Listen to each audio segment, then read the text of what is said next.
تاریخ اسلام کے ایک روشن باب سے،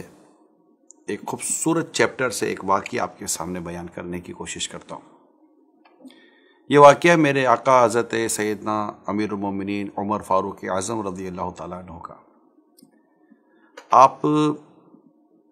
جب گورنر مقرر فرماتے تو اس وقت گورنر سے عہد لیا کرتے تھے، ایک معاہدہ جس کو ہم کہتے ہیں، ذمہ داریاں ڈسکس کی جاتی تھی، کیا کرنا ہے کیا نہیں کرنا، یہ سارا ڈسکس کیا جاتا تھا۔ یہ پروسیس جاری تھا۔ تو ایسے میں جسے گورنر مقرر کیا جا رہا تھا، وہ ان شخص کے 10 بیٹے تھے، ان میں سے ایک بیٹا دوڑتا ہوا آیا اور اتفاق یہ ہے کہ سیدنا عمر فاروق اعظم رضی اللہ تعالیٰ عنہ کی گود میں آ کر بیٹھ گیا۔ میرے آقا فاروق اعظم رضی اللہ تعالیٰ عنہ سے پیار کرنے لگے، چومنے لگے، شفقت فرمائی۔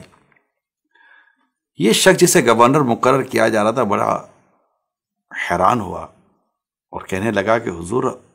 میرے 10 بیٹے ہیں، میں نے تو کبھی اپنے بیٹے کو اس طرح پیار نہیں کیا اور اس طرح اس کے ساتھ انداز اختیار نہیں کیا۔ یہ بات پتہ چلی، میرے آقا فاروق اعظم رضی اللہ تعالیٰ عنہ سمجھ گئے معاملے کو، اور آپ نے فرمایا کہ جو اپنی اولاد پر رحم نہیں کر رہا، پیار نہیں کر رہا، شفقت نہیں کر رہا، وہ میری رعایا پر کیسے پیار اور شفقت کر سکے گا؟ یاد آپ نے اسے گورنر مقرر نہ کیا، اور وہ جو اسے عہد نامہ یا معاہدہ جو بھی طے ہو رہا تھا وہ سارا آپ نے کینسل کر دیا۔ یہ ایک اتنا عظیم واقعہ ہے جو کہ یوں تو ہر ایک کے لیے اس میں سیکھنے کو بہت کچھ ہے، لیکن بالخصوص جو حاکم وقت ہوتا ہے،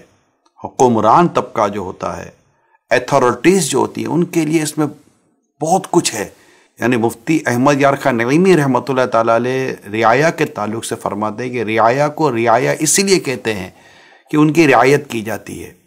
ان کو اسپیس دیا جاتا ہے، ان کی سہولیات کا خیال رکھا جاتا ہے۔ تو یہ میرے آقا فاروق اعظم رضی اللہ تعالیٰ عنہ کا انداز پاک تھا کہ وہ ایسے کو گورنر مقرر فرمانا پسند فرماتے تھے جو رعایا پر رحم دل ہو، شفیق ہو، ان کا خیال رکھے، اور اسلام و دین اور شریعت کے احکام کا انہیں پابند بنا سکے۔